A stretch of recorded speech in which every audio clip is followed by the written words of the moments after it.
Hi everyone, welcome back to my channel. I'm Huck. Today I'm talking about a romance trope that I hate in books and movies, but really we're talking about books today. This is a long promised video because this was first inspired by reading The Girl in the Tower by Catherine Arden, which I read I think in like September, and now it's February, so it's been a little while that I've been meaning to make this video.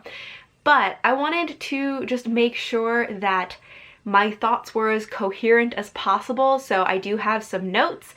Hopefully I'm going to be able to fully explain what this trope is and why I dislike it so much.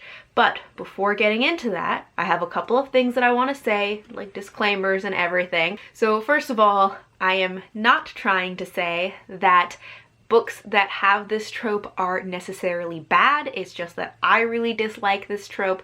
I'm not saying that people who like the trope or like books that have this trope are bad or wrong for liking those things. I'm not saying that you have to also hate this trope. I'm just trying to explain what it is and why I personally really don't like it. I really want to figure out a name for this trope. So if this is a trope that people already know about and talk about, please let me know, and let me know if there's already like a name for it. I would love to be able to have a name for this trope.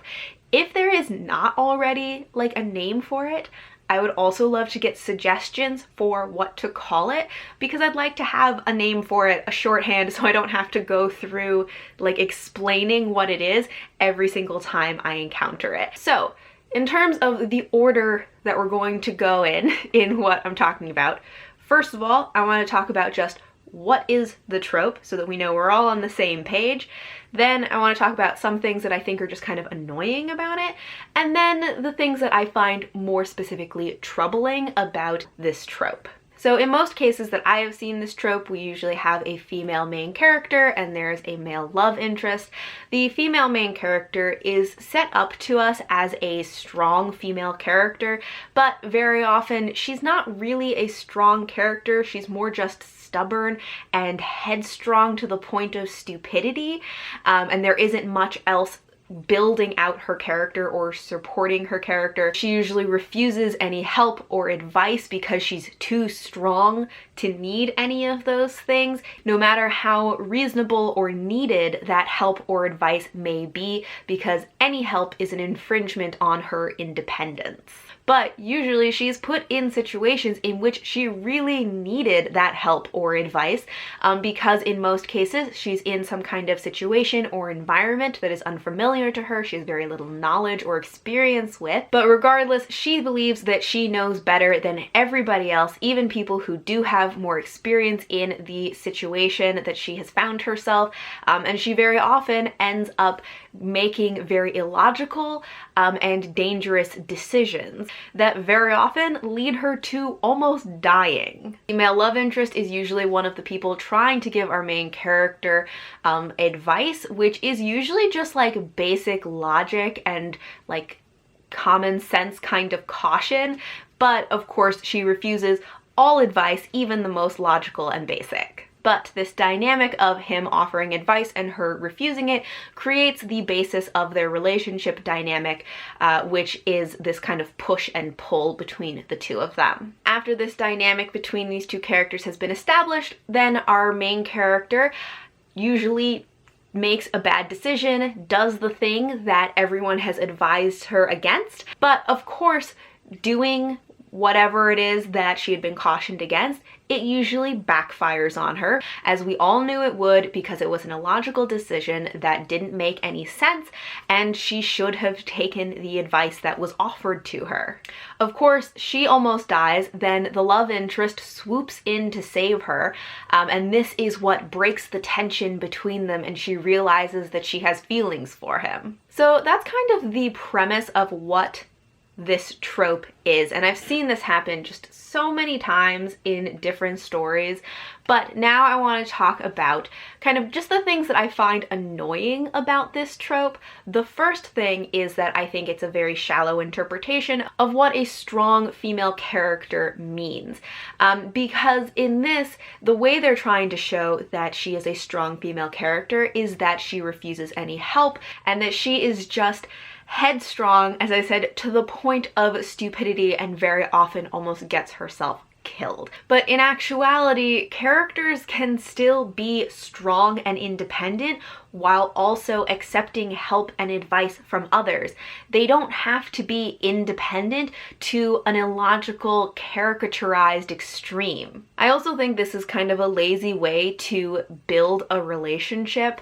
It's sort of a shortcut to creating a dynamic between characters when they have this push and pull of one character offering advice and the other character always refusing, and then very often the relationship development doesn't move on from there. It doesn't develop further, and it does not make for an especially interesting, complex, or compelling relationship. And the third thing that I find annoying about this is that it just sets up our main character for failure. It makes her so obviously irrational, it becomes a caricature, and it makes our main character less believable, less sympathetic, and just more difficult to connect to or care about because it is such a caricature. And finally, I want to talk about the things that I find more troubling about this romance trope. So first of all, we just talked about how I don't usually agree with the premise that the main character in this trope is a representation of a strong female character. But if we're going along with the premise of this story and the way the character is intended to be interpreted as a strong female character, then what we are learning about this strong female character is that she cannot trust her own judgment. Because this story has purely set her up for failure, and she has been set up to be proven wrong. But you know who we can trust? The male love interest, because he was right all along and he swooped in to save our main character because her little woman brain can't be trusted, but his superior, meaning basic, reasoning skills, his judgment is rock solid and trustworthy, as opposed to our main character whose judgment and decisions should not be trusted because she is incapable of making trustworthy and reliable or logical decisions. The third thing is that our usually male love interest, saving her is what usually breaks the tension between them and allows their romance to begin. And so her being strong and independent was what was keeping her from happiness. It was keeping her from finding love and from seeing love right in front of her and from seeing his superior qualities. And so a strong, independent female character, in order to find love and happiness, has to be broken of her strength and independence. She has to be saved and she has to be humbled in order to find happiness. Now, I'm not trying to say that characters cannot save other characters.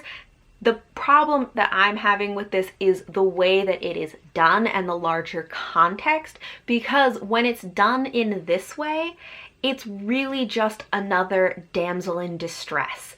It is an old trope with a shiny new coat of paint. This trope is just slapping a shiny new veneer onto an old trope in order to please modern audiences who are craving strong female characters. But the trope is the same. In actuality, it is just undercutting its own characters that it's trying to build as a strong female characters. What it's doing is trying to have the image of a strong female character without putting in the work to really developing her. And so it just ends up falling back on this old trope of a two-dimensional female character needing to be saved by her superior male love interest. And it ends up just doing such a great disservice to these characters.